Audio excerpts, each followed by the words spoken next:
नमस्कार दोस्तों, एक बार फिर आप सबका बहुत बहुत स्वागत है चुनाव मंच में। मैं हूं सौरभ शर्मा। 2022 का जनादेश किसका होगा उत्तर प्रदेश, और ये सवाल हम पूछें उसके लिए एक बहुत ही मौजूद व्यक्ति इस वक्त हमारे मंच पर मौजूद हैं। भारतीय जनता पार्टी के उत्तर प्रदेश इकाई के अध्यक्ष स्वतंत्र देव सिंह जी। मैं चाहूंगा बहुत जोरदार तालियों के साथ उनका हम स्वागत करें। स्वतंत्र देव जी का बहुत स्वागत है इंडिया टीवी पर। और अभी मैं आपको बता दूं कि अब मुख्यमंत्री योगी आदित्यनाथ के साथ एक दौरे पर थे और आए तो हमने पूछा कहां गए थे, तो उन्होंने बताया। और जिस वजह से दौरे पर थे वो आप जानेंगे तो आपको भी आश्चर्य होगा। इन्होंने मुझे बताया कि जो 81 सीटें 2017 में भारतीय जनता पार्टी नहीं जीत पाई थी उस पर इस बार फोकस कर रहे हैं। मतलब जो 312 जीते थे वो जीतेंगे ही आप। देखिए, राजनीतिक क्षेत्र में चुनाव जीतना तो है ही है, लेकिन राजनीतिक क्षेत्र में भारतीय जनता पार्टी काम करती है तो एक अलग उद्देश्य है, उसका अलग मिशन है। और सबसे महत्वपूर्ण रहता है सभी चुनाव जीतने के लिए नेतृत्वकर्ता कैसा है और नेतृत्व किस आधार पर, किस रास्ते पर संगठन को ले जा रहा है और राज्य को, देश को ले जा रहा है। तो स्वाभाविक रूप से है इस राज्य को एक ईमानदार मुख्यमंत्री बिना है, परिश्रमी मुख्यमंत्री बिना है।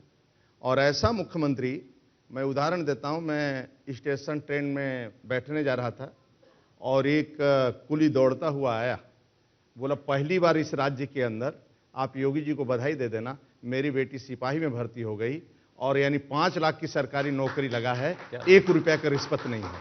और दूसरी बात, सूची भी नहीं गई, यानी किसी की सूची भी नहीं गई नियुक्तियों में। तो यानी जाति नेता के ऊपर 2 चीज आवश्यक है, एक ईमानदारी का मोहर लगना चाहिए, दूसरा जातिवाद का मोहर नहीं लगना चाहिए। यदि नेतृत्व नियुक्तियों में पारदर्शी व्यवस्था उसका है और ईमानदारी से जनता की सेवा करता है तो स्वाभाविक है जनता उसको जीती हुई सीट भी, हारी हुई भी सीट भी, बाकी सभी मतलब जनता को उसको स्नेह प्यार राज्य का मिलता है। इसलिए भारतीय जनता पार्टी 2022 में पुनः सत्ता में आएगी आदरणीय योगी के नेतृत्व में, इसमें कोई समस्या नहीं है। तो आपने कहा है कि 350 सीटें जीतेंगे मुख्यमंत्री जी, ये बोलते हैं ये। नहीं, मैंने जो बात कही थी ये एक किस्म से आपके यहाँ जो पॉलिटिकल कल्चर है चुनाव को लेकर के, मैंने उसके संदर्भ में उसका संगठन के दिल से भी पार्टी ने तय किया।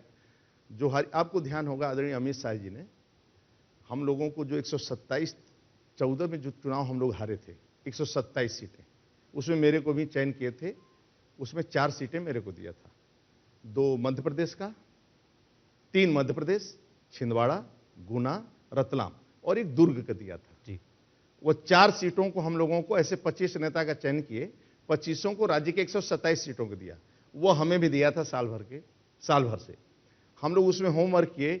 4 सीटें में से 3 सीटें लाए, एक केवल उसी जो मुख्यमंत्री जो बने मध्य प्रदेश का कमल जी, उनका बेटा, बस उनका बेटा किसी तरह जीत गया, नहीं तो उसको मैं पट के नहीं दे देता, चारों की चारों सीट जीतता। उसी तरह राज्य के अंदर हम लोग जो हारी हुई सीट पर है, ऐसे प्रमुख नेताओं को हम लोग लगाए हैं। पिछले साल भर से होमवर्क हो रहा है और संगठन का ढांचा भी वहां, यानी बूथ समितियां, पन्ना प्रमुख और नीचे तक संगठन का ढांचा चुस्त दुरुस्त हो जाए। एक राज्यसभा एमएलसी कैडर के लोगों को, चेयरमैन के, ऐसे लोगों को ये सभी विधानसभा के पालक के रूप में जिम्मेदारी दी गई है। अब हम सीएम साहब स्वयं इसमें जाकर अब रैलियां हो रही हैं, यानी अब सभा हो रहा है कि चुनाव के पहले 81 हारी हुई जो हमारी कमजोर विधानसभा है, इसको हम लोग थोड़ा सभी में सभा कर लें, जो ईश्वर रिजल्ट दे दे उसमें अच्छा रहेगा। जनता के स्नेह प्यार हम लोग ले लें, उसमें से कितनी सीटें हम लोग जीत सकते हैं, इसलिए हम लोग परिश्रम की पराकाष्ठा करते हैं। अच्छा, मैंने अगर 2014 के बाद 2019 का नतीजा नहीं देखा होता तो मैं आपसे कहता कि जितनी सीटें आपको 2017 में मिली हैं, ये कहना कि हम उससे ज्यादा सीटें पा जाएंगे, ये या आप थोड़ा सा जाती कर रहे हैं। लेकिन चूंकि वो हम केंद्र में देख चुके हैं तो मैं ये नहीं कह सकता कि वो नामुमकिन है, लेकिन आप मानते हैं मुश्किल काम। देखिए, मैं आंकड़ा नहीं पेश कभी नहीं करता हूं। भारतीय जनता पार्टी के कार्यकर्ता के नाते भारतीय जनता पार्टी कार्यकर्ता का निर्माण करती है, ऐसा कार्यकर्ता का निर्माण करती है जो भविष्य में राज्य और देश का नेतृत्व कर सके। ये वंशवाद की पार्टी नहीं है, ये परिवारवाद की पार्टी नहीं है, ये जातिवाद की पार्टी नहीं है। इस पार्टी को डॉक्टर श्यामा प्रसाद मुखर्जी ने नेतृत्व दिया है, जो सभी सुख प्राप्त करते हुए भी कश्मीर में शहादत दिया राष्ट्रीय एकता के लिए। पंडित दीनदयाल उपाध्याय ने इस पार्टी को नेतृत्व दिया और पंडित दीनदयाल उपाध्याय ने भी पूरा ईमानदारी, उनका जीवन एक तरह का तपस्वी जीवन था, तपस्या था। मैं ऐसा पूछ दिया, मैं गाजियाबाद गया, मैं 82 साल के शर्मा जी हैं, हम कहें कि आप बताइए कभी पंडित जी को देखा है क्या? बोले हम पंडित जी को मैं लेने गया था। तो हम क्या कर रहे थे? बोले जब मैं उनको लेने गया सुबह तो अपना कुर्ता धोती सिल रहे थे। तो हम बोले क्यों? बोले एक ही कुर्ता धोती था, तो प्रवास करने आते तो अपना कुर्ता धोती सिल रहे थे। ऐसे लोगों ने नेतृत्व किया है राज्य का। देश के गौरव अटल बिहारी वाजपेयी नेतृत्व किए। आप कल्पना करिए, पंडित दीनदयाल उपाध्याय का देहांत हुआ, मुगल सराय स्टेट में हत्या हुई, तो उन्होंने कहा सूर्य ढल गया, तारों की रोशनी में मार्ग ढूंढना पड़ेगा। 80 में पार्टी बनाया उन्होंने जी, 84 में 2 सीटें आई, और उसके बाद उन्हीं कार्यकर्ताओं के बीच में कहा कि सूरज अंधेरा छटेगा, सूरज निकलेगा, कमल खिलेगा, और अटल जी ने देश के अंदर सरकार बनाया और गरीबों के लिए सभी पहली बार राज्य के अंदर प्रधानमंत्री सड़क योजना, यह सब है। तो यानी कार्यकर्ता का निर्माण कैसे होता है? पार्टी को काम करना चाहिए, उसी में सत्ता हमारी बनेगी तो गरीबों की सेवा करने का काम करते हैं और गरीबों के खुशहाली के लिए काम करते हैं। जैसे राज्य के अंदर योगी जी, मैं एक उदाहरण देता हूं। कल मैं अनुसूचित जनजाति के कार्यक्रम में गया था। गोरखपुर में बनटांगिया और मूसर, ऐसे बहुत से गांव ऐसे थे थारू के, बनटांगिया के, जो राजस्व ग्राम में नहीं आते हैं। पहली बार योगी जी मुख्यमंत्री बनने के बाद उनको राजस्व गांव में लिया। अब उनको सरकार की समस्त योजना नहीं मिलती थी, उनको उसका लाभ नहीं मिलता था, ठीक है, बोर्ड का भी राइट नहीं था कुछ गांव में। आज स्थिति है कि आज सभी को बोर्ड का भी राइट और उनको आवास, प्रधानमंत्री से लेकर सभी आवास का लाभ उनको मिला है। तो राजनीति हम करते हैं समाज की सेवा करने के लिए, गरीबों के कल्याण करने के लिए, उसी में जितना जनता दे देगी उसको स्वीकार करके आगे। अच्छा, लेकिन एक चीज सुखदेव जी हमने देखी है कि आपको अगर इतना बड़ा जनमत मिला था 2017 में, तो जाहिर है कि वो किसी एक कम्युनिटी, 2 कम्युनिटी का जनमत नहीं था, वोट नहीं था। आपने कास्ट बैरियर को तोड़ा था, तब जाकर के आपको इतना वोट मिला था। लेकिन आपके उस अम्ब्रेला के अंदर हमने जो दल 2017 में थे उसके अलावा कोई खास जुड़ते हुए नहीं देखे हैं। तो ये आप कर नहीं पाए या आपको लगता है कि जरूरत नहीं पड़ी? आपके वही सहयोगी, जो 2 एक सहयोगी 2017 में थे, वही दिखाई पड़ते हैं इस बार भी। राज्य के अंदर हमेशा, इस राज्य के अंदर चुनाव पब्लिक ने किसी के नेतृत्व के आधार पर, किसी की ईमानदारी के आधार पर और विकास के आधार पर वोट कभी नहीं दिया उत्तर प्रदेश के अंदर। सपा आई तो बसपा को लोगों ने निपटाया भ्रष्टाचार, गुंडागर्दी के कारण। सपा आई, फिर बसपा आई तो सपा के गुंडागर्दी और भ्रष्टाचार के कारण निपटाए। तो एक दूसरे को निपटाते रहे, एक दूसरे आते रहे। आदरणीय मोदी जी को इस आने के बाद संपूर्ण जातियां उत्तर प्रदेश की, अधिकांश बैकवर्ड भी, सामान्य भी, दलित भी, सभी जातियों को यह विश्वास हो गया कि यह नेता गरीबों के लिए है और गरीबों की योजनाओं ईमानदारी से हमारे तक पहुंचेगी, जिसके कारण उत्तर प्रदेश में गरीब और कहा जाए सभी बैकवर्ड, सभी जातियां, समझौता जो जिस पार्टी दल से है तो है ही है, राजा हमारा जो समझौता है। लेकिन आदरणीय मोदी जी और आदरणीय योगी जी के प्रति आज गांव गांव में एक विश्वास है। आप किसी गांव में चले जाएंगे, किसी से पूछेंगे, किसी जाति से पूछेंगे, मैं फिर अपना बोलता हूं, पार्टी के दल के किसी कार्यकर्ता से भी पूछेंगे दूसरे दल के, वो भी योगी मोदी का प्रशंसा करेगा। ठीक है, आपका काम पहुंचा होगा तो वो जरूरी नहीं है कि वो अपनी जाति भी बताया आपको कि मैं इस जाति का हूं लेकिन वोट दे रहा हूं। लेकिन फिर भी आप लोग बताते हैं। अब जब मंत्रिमंडल का विस्तार होता है तो हर अखबार को बताया जाता है, चैनल को बताया जाता है कि इसमें कितने शेड्यूल कास्ट हैं, एक शेड्यूल ट्राइब है, इसमें कितने कौन से वर्ग के, ओबीसी के कितने लोग हैं। केंद्र में भी मंत्रिमंडल विस्तार हुआ था तो उसमें भी जब वॉकआउट कर दिया ऑपोजिशन ने तो यही कहा गया कि ये ओबीसी वर्ग को, शेड्यूल कास्ट वर्ग को हमने मंत्री बनाया है, वो देखना नहीं चाहते हैं। तो ये आप लोग बार बार उसको जनता के सामने रखते हैं। ये आवश्यक भी, रखना भी चाहिए। लेकिन जब से पंडित दीनदयाल उपाध्याय ने जिस संगठन को और परिवार को जो विचार मतलब एक तरह का जनसंघ का जो प्रस्ताव जितने पास हुए, उसमें पंक्ति के अंतिम व्यक्ति को राजनीति के क्षेत्र में, सामाजिक क्षेत्र में, आर्थिक देश में उसको सम्मान मिलना चाहिए। ऐसी बहुत सी जातियां रहती हैं जो छूट जाते हैं।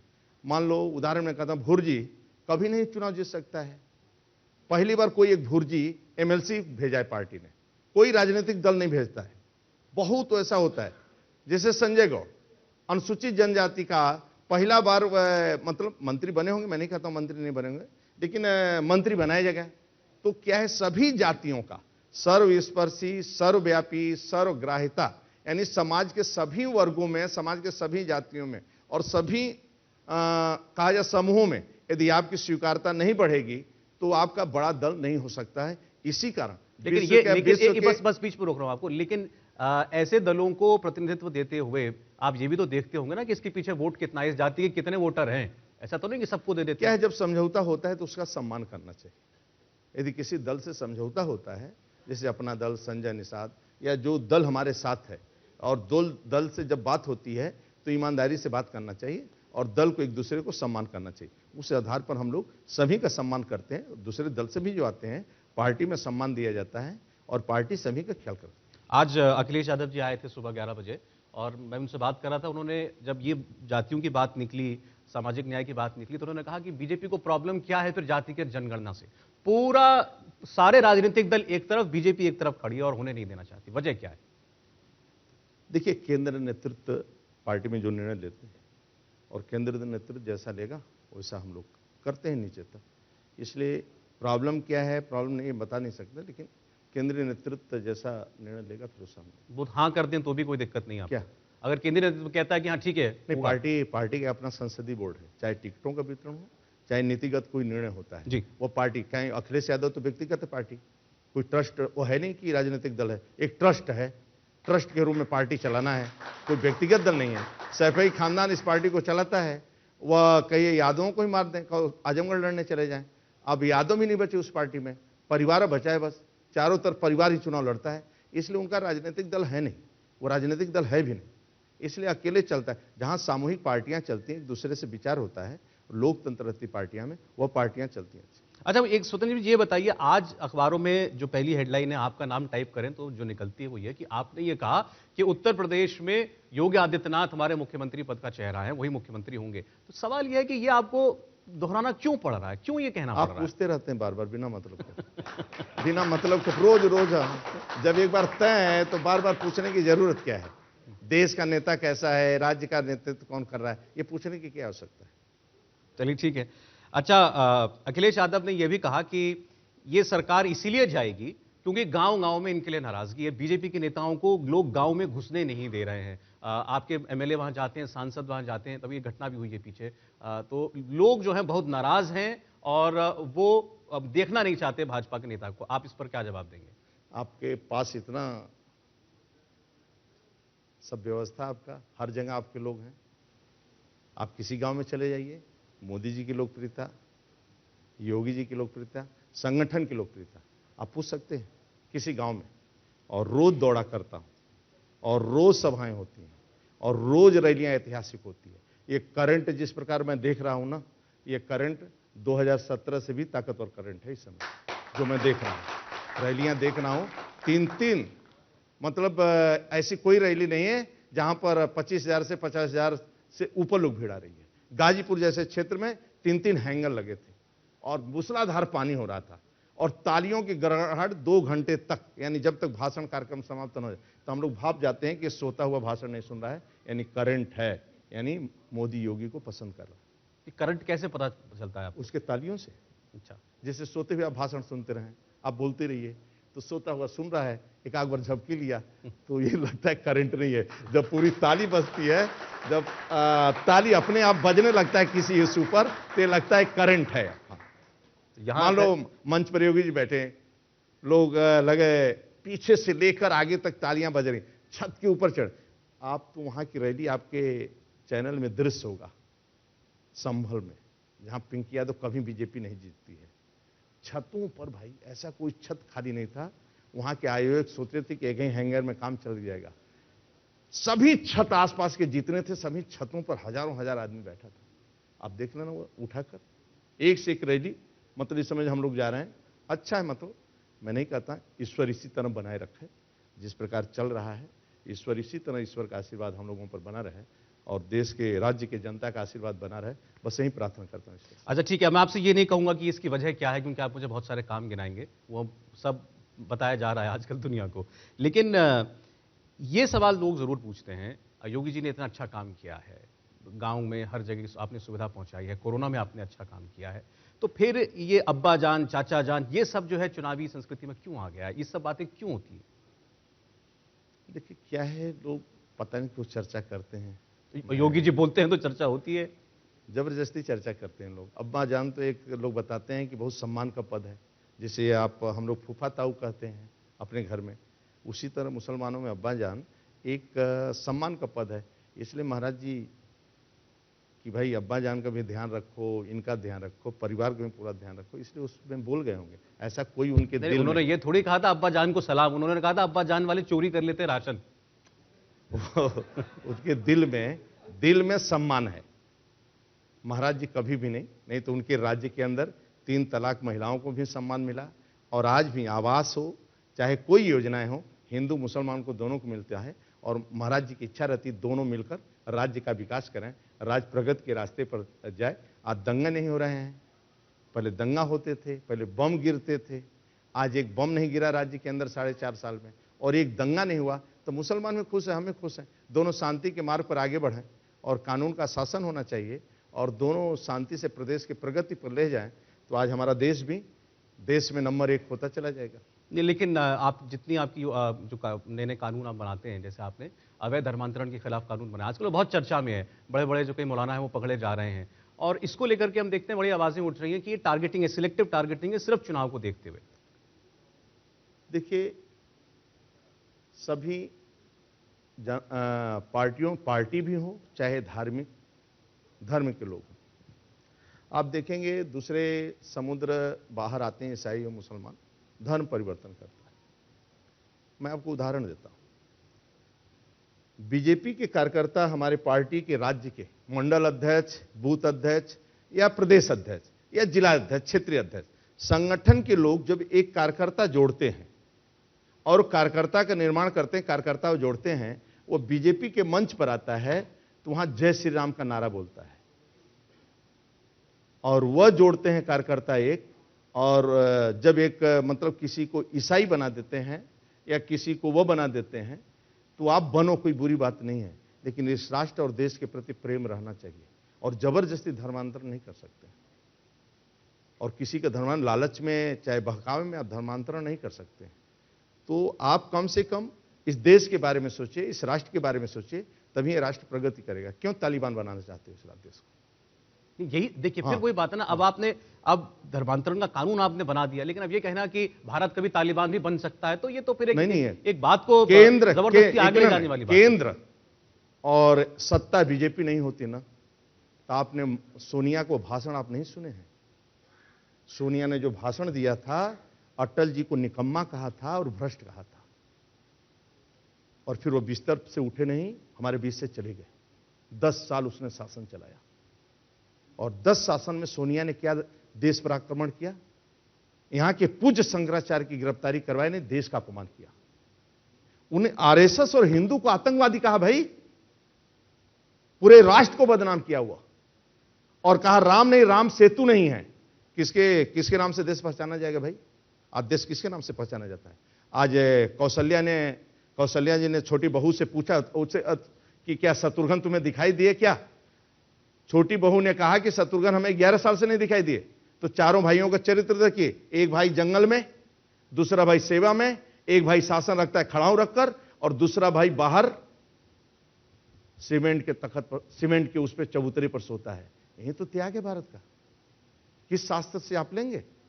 आप अपने शास्त्र से नहीं लेंगे त्याग, और हमारे पूर्वजों ऋषियों ने जो बना कर गए हैं हम उससे नहीं लेंगे। और ऋषियों ने इस देश को बनाया भाई, कोई राजनीतिक दल इस देश को थोड़ा बनाया है। तपस्वियों ने इस देश को बनाया, भारत का निर्माण किया है। कोई राजनीतिक दल थोड़ा किया है कि यह देश बनाया है। तो हमारे ऋषि मुनि तपस्वियों ने जो दिशा दिया है, उसी कारण ये राष्ट्र चल रहा है, परम वैभवशाली शक्ति संपन्न भारत का निर्माण। और पूरी दुनिया को शांति के मार्ग पर हम ले जाना चाहते हैं। हम कोई दंगा कराने के लिए थोड़े ले जा सकते हैं। इसी कारण यहाँ के लोग, इसी कारण मेरा देश चल रहा है। जाने कितने देश मिट गए, आज इसी कारण हिंदुस्तान चल रहा है। तो अपने शास्त्र के आधार पर चलेंगे। देश पर आक्रमण नहीं कर, देश का अपमान नहीं कर सकते। यानी गोली चलवाना राम भक्तों पर, ये राष्ट्र के संस्कृत पर गोली चलाने की बात है। मतलब आप ऐसे नहीं, आप कोई भी आंदोलन ऐसे नहीं हो सकता है। इसलिए इनकी सोच को मारना चाहिए। जो इनकी सोच है ना, उसको मारना चाहिए। सोच बहुत खराब चीज है। अब असदुद्दीन ओवैसी की सोच को क्या कहेंगे? उनका कहना यह है कि क्या राज्य के और देश के अंदर जो कुछ गलत और खराब हो रहा है वो सिर्फ मुसलमान कर रहे हैं। उन्होंने कहा हमारी आबादी 19% है, जेलों में जितने बंद कैदी उनमें 27% उसमें मुसलमान। देखिए, वो गैंगस्टर आपको सिर्फ दिखाई देगा मुख्तार अंसारी, अतीक अहमद, उसका नाम दिलीप हो या कुछ और हो, तो वो गैंगस्टर नहीं है। आप नोट कर लीजिए, आप पता कर लीजिए, राज्य के अंदर बीजेपी का एक कार्यकर्ता कानून से जो भी खिलवाड़ करता है, कानून को जो भी छेड़ता है या कानून के खिलाफ जाता है, उसको कानून काम करता है। प्रदेश अध्यक्ष के नाते हम लोग किसी को फोन नहीं करते, न किसी को बचाते हैं न छोड़ाते हैं। और ये नोट कर लीजिए, आप भी, हम भी कर लेते हैं, राजनीतिक दल भी कर ले, जो भी अपने बहू को जला देता है, उसका सिफारिश करके मदद करता है ना, उसको भोगना पड़ेगा। किसी बुढ़िया के कोई जमीन कब्जा कर ले और पॉलिटिकल पार्टी मदद कर दे उस व्यक्ति का, वो सोचे मेरे दल का इसलिए मदद कर दे, आप नोट कर लीजिए, उसके परिवार का कोई नहीं भोगेगा। किसी राजनीतिक दल का इतिहास उठा लीजिए, लूटा हुआ पैसे का सुख प्राप्त नहीं कर सकता है। नोट कर लीजिए, किसी उठा लीजिए, आप देश में राजनीतिक दल हैं घूमते, उनके बेटे उठे नहीं कि उसका सुख प्राप्त करें, मार जाते हैं पैसा, भाई बचेगा नहीं। आज मुलायम सिंह जी से आकर पूछिए, आप तो गए थे मिलने के लिए, आप हमने गए बताइए। थे, वो मकान अखिलेश नहीं बनवाया, बाहर निकाल दिया था, अंसल में रहते थे बेचारे, जाकर पूछिए, पार्टी चला, क्योंकि राष्ट्रीय अध्यक्ष के नाम ही पूरा कोष है और पार्टी भी कार्यालय राष्ट्रीय अध्यक्ष जिस आवास है वो भी पार्टी अध्यक्ष के नाम है, वो बन सकता है। तो आप जिसके लिए करते हैं, पूरा कमा कर जाते हैं, वही बालक आपको कहिए कि बुढ़ौती में छोड़ दे आप। ये नहीं, ये पार्टी की बात नहीं कर रहा हूं, आपका भी, सभी के लिए, जिसके लिए कमा। इसलिए मेरा मत रहता है कि राजनीतिक दल हो चाहे पारिवारिक हो, आप जियो तो देश के लिए, मरो तो जी के लिए। यदि राजनीतिक दल चलाते हैं तो गरीबों के कल्याण के लिए काम करिए। जो आपकी विचारधारा है, जो सोच है, दो ही सोच होना चाहिए, गरीब का विकास करना, दूसरा दुनिया के अंदर भारत माता का जय जयकार होना चाहिए और मेरा देश विश्व गुरु बने, इसके मन में सोच आपकी रहनी चाहिए। ऐसा मैं सोचता हूं। इसलिए सोनिया उनिया जो आक्रमण करते हैं राजनीतिक दल जी, वह बीजेपी पर आक्रमण करो चलेगा, लेकिन राम पर आक्रमण मत करो, भारत की संस्कृति पर आक्रमण मत करो। आओ ना आमने सामने चुनाव लड़ो। आदरणीय मोदी जी ईमानदार, परिवार के एक सदस्य को गाड़ी में नहीं बैठाते, मैं भी नहीं बैठाऊंगा।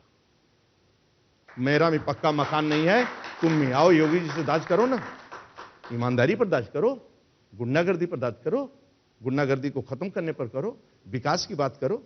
मेरा मतलब, मैं नहीं कह रहा हूं करें वह, लेकिन मेरी सोच, वह करेंगे तो फिर हम क्या करेंगे, इसलिए जैसा वो चल रहे हैं चलते रहे। अच्छा, आपने समाजवादी पार्टी के बारे में बहुत कुछ कहा, जरा बाकी दलों के भी बारे में बता दीजिए।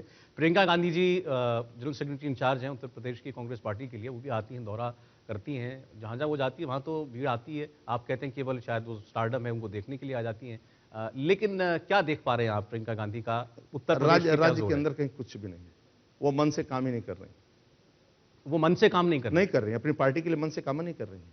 ये पार्ट टाइम थोड़ा ही राजनीति, पार्टी क्या चला रही है। आप आएंगे 15 दिन में चुनाव लड़ने जा रहे हैं उत्तर, इससे अच्छा तो पिछली बार लड़ रही थी, खाट से लेकर एक नए कार्यक्रम राहुल जी कर रहे थे। इस बार तो कुछ हो ही नहीं रहा कांग्रेस का।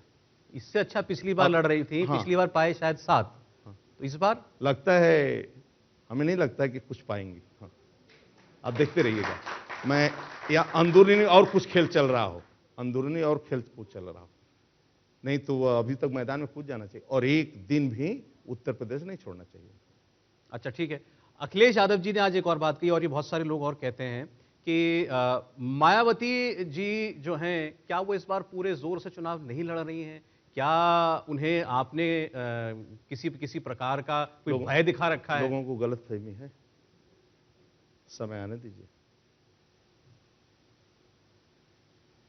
वोट बैंक किसी के पास है, मुझे नहीं बोलना चाहिए, और अब समय आएगा तो वो आप पूछना है। हाँ, किसी के पास वोट बैंक है तो आप समय आएगा देख लेना। नहीं, ओबीसी के बारे में गलतफहमी लोगों को आना समय देखना है। नहीं, ये दोनों लोगों के बारे में कहते हैं कि आपकी मदद कर रहे हैं, ओवैसी भी आपकी मदद कर रहे हैं, मायावती जी भी आपकी मदद कर रही हैं। कोई क्यों मदद करेगा? पहले हम भी राजनीतिक दल में थे तो ऐसा हमारे पास 2 सीटें थी, हम नहीं बताए, अटल जी को लोग चढ़ाते, हम 2 हमारे 2। शुरुआत कोई करता है तो थोड़ा कमजोर रहता है। बिहार में 5-6 जीत गए ना, यहाँ भी कहो 5-6 न जीत जाए ओबीसी। लोगों को गलतफहमी लगता है, जो दल चलाता है कोई, वो गलत लोग चर्चा करते हैं कि बीजेपी से मिला होना, अपनी पार्टी को लोग खड़ा करते हैं। तो आप ओवैसी को तो लड़ना चाहिए चुनाव, आप तो कहेंगे लड़ना चाहिए। अपना उनका संगठन, वो जो करना चाहे करें, लड़ेंगे, मेरा काम है, लड़ेंगे, वोट काटेंगे, फायदा आपका ही होगा। नहीं, मेरा काम है, सभी लोग भारतीय जनता पार्टी को जिताने के लिए मन बना चुके हैं और प्रदेश में योगी जी को लाने के लिए मन बना चुका है। अच्छा, मैं एक खबर मैंने आज और पढ़ी, मुझे लगा मैंने सही पढ़ी कि नहीं पढ़ी। स्वतंत्र देव सिंह जी को बचपन में या कुछ समय पहले तक कांग्रेस सिंह कहा जाता था, बात सही है? कांग्रेस सिंह नाम ही था, कांग्रेस सिंह नाम ही था मेरा। अभी बदलवाया हूं, मतलब मार्कशीट में बदलवाया, पार्टी में पार्टी में जब से मैं आया स्वतंत्र देव नाम पड़ा, जब से मैं युवा मोर्चा में आया, उसके पहले कांग्रेस सिंह ही नाम से जानते थे। मतलब बीजेपी में आने से पहले तक आपको कांग्रेस नाम के साथ जुड़ा होने में कोई आपत्ति नहीं पहले थी? गांव में बुजुर्ग रहते, किसी का नाम कांग्रेस रख दिए, किसी का नाम कलेक्टर सिंह रख दिए, किसी का नाम कप्तान सिंह रख दिए, किसी का नाम, तो स्वाभाविक है। पहले गांव में रहता था ऐसा, लोग गरीब परिवार के लोग थे, तो जो सोचते थे रख देते। फिर संघ में मैं आया, संघ का काम और विद्यार्थी संगठन, लोग स्वतंत्र देव रख दिया, तब ये नाम चल रहा है। तो आप कांग्रेस से स्वतंत्र हो गए? हाँ, फिर बदला, अब कोर्ट में बदलवाया। अच्छा ठीक। अच्छा, आपने कहा 350 जो आपकी पार्टी दावा कर रही है हम जीतेंगे, अखिलेश यादव आ जाए, उन्होंने कहा हम 400 जीतेंगे। तो मैंने उनसे पूछा कि भाई आप 400 किस बिना पर कह रहे हैं? तो उन्होंने कहा बीजेपी से आपने पूछा 350 कैसे कहते हैं? देखिए, इटावा में 3 सीट है, एक चाचा जी के पास है, 2 हमारे पास है। और चाचा जी आपके पास है? नहीं, एक बात निकल, चाचा जी अपनी सीट जीत जाएंगे। भाई चाचा जी का स्टेटमेंट कल आप पढ़े कि वो ले नहीं रहे हैं, ले जल्दी नहीं तो हमें अलग से रथ निकालना पड़े। आज मैं पेपर में पढ़ा जी। तो क्या है, चाचा अपनी सीट जीतेंगे, 2 सीट हमें जीतना है। वो बताओ कहां से जीतेंगे? जब इटावा में नहीं जीत पाएंगे और फिरोजाबाद में नहीं जीत पाएंगे, एटा में नहीं जीत पाएंगे, कन्नौज में नहीं जीत पाएंगे, मैनपुरी में नहीं जीत पाएंगे, तो फिर कहां जीतेंगे?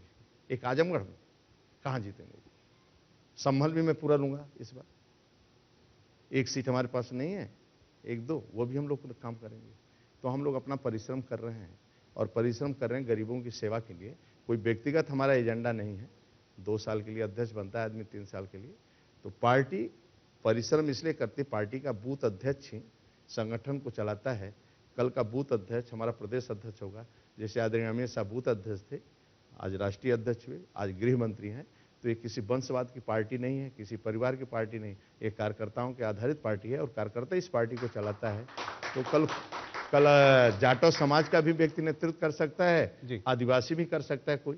तो ये पार्टी सभी का है, मेरी पार्टी नहीं है, ये सभी की पार्टी है।